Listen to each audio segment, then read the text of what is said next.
Hello, আসসালামু আলাইকুম। সকালে আমার ফরিদপুর ইউটিউব চ্যানেল থেকে ছোট্ট একটা শর্ট ভিডিও নিয়ে চলে আসলাম। তো আজকে হচ্ছে আমার সোনালি সুপার হাইব্রিড মুরগির বাচ্চার বয়স 32 দিন। তো 32 দিন সকালে হচ্ছে আমার সোনালি সুপার হাইব্রিড মুরগির বাচ্চাকে পানি দিলাম। তো আপনারা অবশ্যই প্রতিদিন এই গরমের মধ্যে 3বার পানি দিবেন।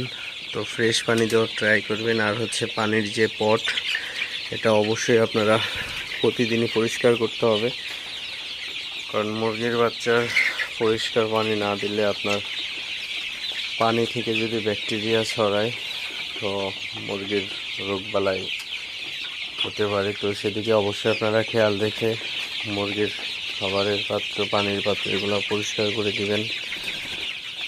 তো কখনো যেন আপনার পানি থেকে যেন কোনো ব্যাকটেরিয়া না ছড়ায় সেদিকে অবশ্যই খেয়াল রাখতে হবে।